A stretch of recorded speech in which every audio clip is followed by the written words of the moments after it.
A lot has been said about the beating of a promoter named Mark Anthony Bell at a Death Row Records Christmas party in 1995.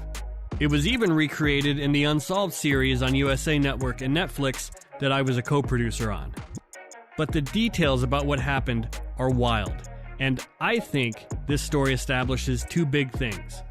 The serious turn that the East Coast-West Coast rivalry took following the murder of Suge's friend Jake Robles in Atlanta, and that Tupac's assault on Southside Crip Orlando Anderson in Las Vegas on the night of Tupac's murder wasn't an isolated incident. When the rivalry escalated to gang violence, Pac was, unfortunately, right in the middle of it.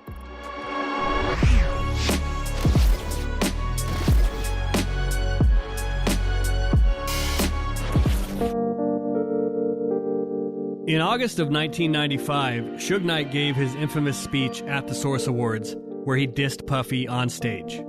Any artist out there want to be an artist and want to stay a star, don't want to have to worry about the executive producer trying to be all in the video, all on the record, dancing. Come to Death Row. The following month, on September 23, 1995, a Campanella Park Pyru named Jake Robles, a.k.a. Big Jake, who was close friends with Suge Knight and worked at Death Row Records, was shot while he and Suge were leaving the Platinum Club in Atlanta, following a party thrown by Jermaine Dupri. Robles clung to life in an Atlanta hospital for a few weeks before succumbing to his injuries. And an alleged bad boy associate named Anthony Wolf Jones has long been considered the prime suspect. Jones was himself killed outside of a different Atlanta nightclub nearly a decade later. But what's more important is that Suge Knight reportedly held Puffy indirectly responsible for Jake's murder. You know, Reggie, ever since the City situation happened and we've been covering it ongoing, it reminds me how important it is to have a good lawyer on your team. That's why I'm glad to bring to you Morgan & Morgan, America's largest injury law firm. They have over 1,000 attorneys operating in all 50 states, and when you are seriously hurt, your injury could be worth millions. Morgan & Morgan don't settle for the lowball offers. They fight for every dollar you deserve if you become their client. Just recently, they achieved some significant verdicts for their clients, $12 million in Florida, 34 times the highest insurance offer, and $26 million in Philadelphia, which is over 40 times the highest insurance offer. With Morgan & Morgan, there's no upfront costs and the fee is absolutely free unless you win. And it only takes a few minutes to see if you have a case. If you've ever been seriously injured, your case can be worth millions, and you're only a few clicks away from finding out if you could change your life. It's easy to start your claim now. You can visit forthepeople.com/bomb, or you can scan the QR code with your phone's camera in the corner.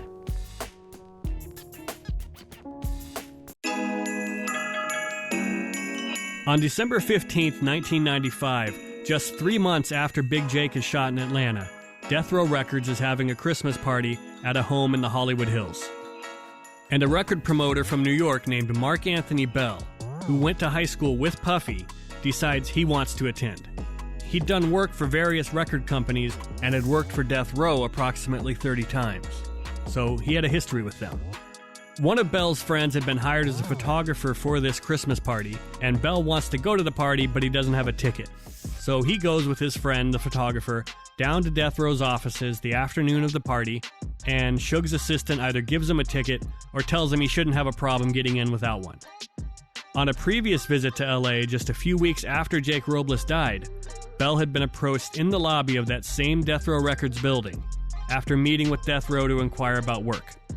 As he was leaving through the lobby, a Death Row employee handed Bell a typewritten note asking him to, quote, reveal any information on Combs' family, or associates. The note instructed him to reply on the note and to then simply drop it on the floor. And Bell apparently refused to do this. So about a month and a half later, Bell and his friend arrive at the Christmas party around 10:30 at night, and his friend goes to work photographing the party.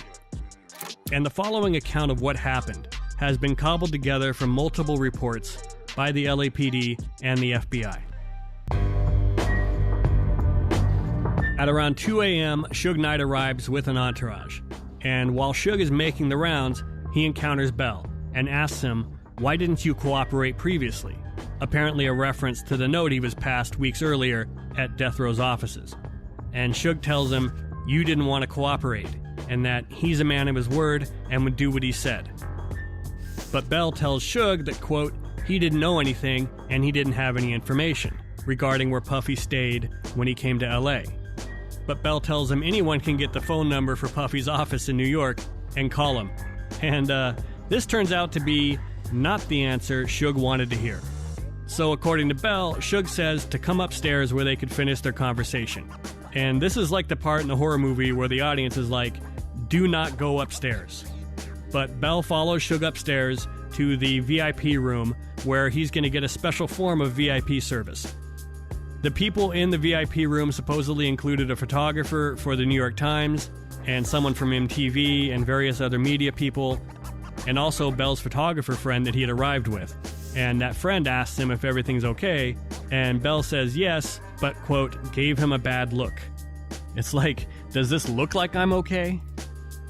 So Suge allegedly has his brother-in-law, Norris Anderson, clear everyone out of the VIP room and then stand outside the door. And left in the room with Bell is allegedly Suge Knight, Tupac Shakur, Dr. Dre, a male black with gold teeth whose name Bell doesn't catch, so he's just referred to in this report as Gold Teeth, and 2 other men. Suge puts a chair in the middle of the room and tells Bell to have a seat, and Suge takes a seat in front of him. Suge asks him about Puffy and asks again why Bell didn't cooperate, and Bell tells him he doesn't want to get involved.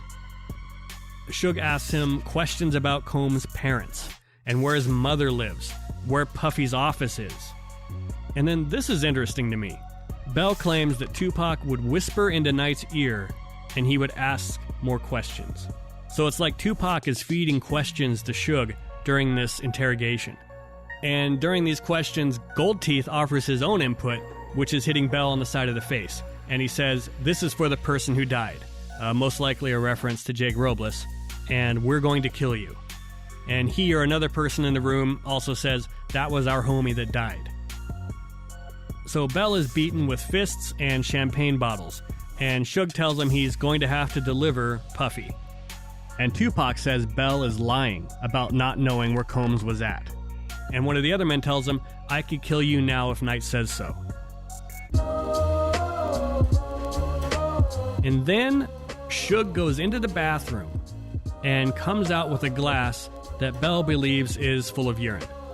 And Suge hands the glass of piss over to Bell, and lucky for him, Gold Teeth hits him again, and this makes him drop the glass, and at that point he makes a break for it. And he runs out to a nearby balcony, hoping to either jump off of it or to at least be seen and get someone's attention. But Suge and Tupac grab him before he can get over the railing, and he holds on tight, and it takes about half a minute for them to break him free, hitting his hands to get him to let go.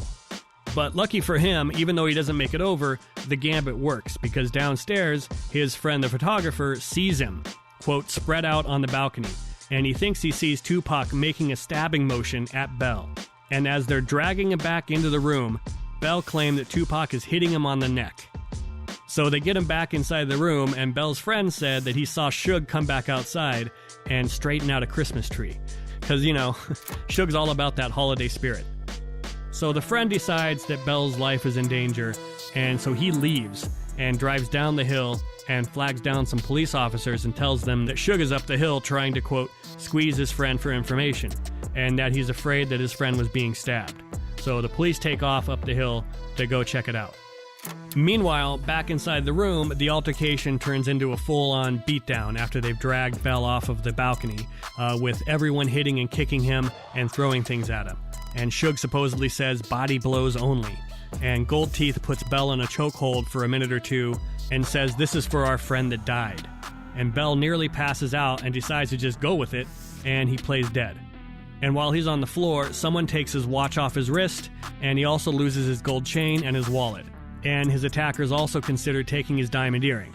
Altogether, about 30 grand worth of items and cash are taken off of him.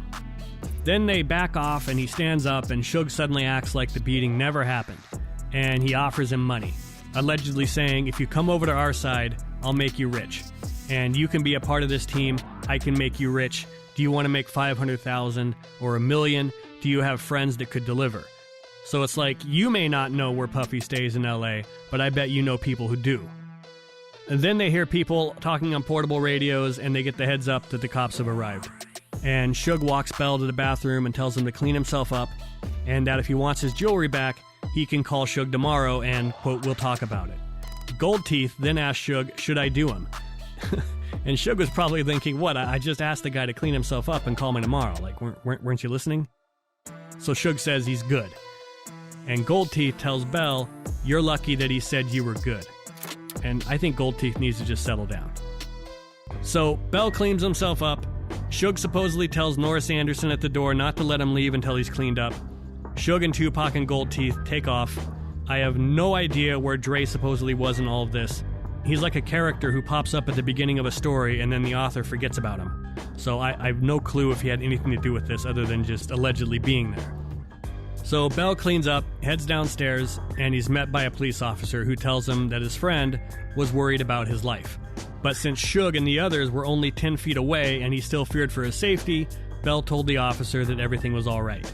And she notes that he has a bloody lip and scratches on his neck, but Bell just says that he fell down, which is technically true.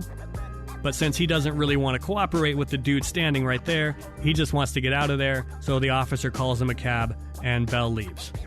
He then goes to the house of a friend, and his friend's sister dresses his wounds, and then the next day he goes to the hospital, and eventually he goes home to New York.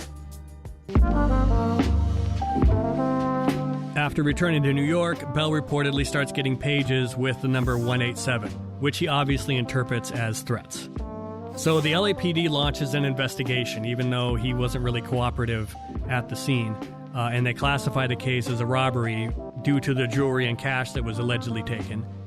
And the detectives get the FBI involved because Suge has allegedly been involved in several similar incidents that the FBI was apparently looking into. Detectives also reach out to Compton PD in the hope of identifying Gold Teeth, but that gets nowhere. And to this day, the identity of Gold Teeth has not been proven. All we can really do is guess. It should be noted that this incident happened while Snoop was in the middle of his murder trial. And according to the LA Times, Suge had already had 2 strikes against him from an assault in 1992. So Suge is in serious jeopardy here. If law enforcement can make a case for the assault on Bell, Suge could be facing 25 years in prison. And so this investigation drags on for months, with everyone on the death row side seemingly giving detectives the runaround. And the deputy district attorney ultimately decides not to press charges because Bell didn't report the incident to the officers at the scene when it happened, so they'd missed the opportunity to, quote, recover important evidence and even arrest the suspects on the spot. And as a result, there was a high likelihood of an unsuccessful prosecution. But I guess just to be safe, Death Row pays Bell a $600,000 settlement, virtually guaranteeing that he doesn't press charges. According to the LA Times, before receiving his money, he signed a statement declaring that he was virtually certain that Knight played no part in the assault, and that he questioned the accuracy of his own statements to police at the scene because he was drunk at the time. Ultimately, the case was closed by the LAPD as cleared other, and no one was ever charged in connection with the Mark Anthony Bell beating.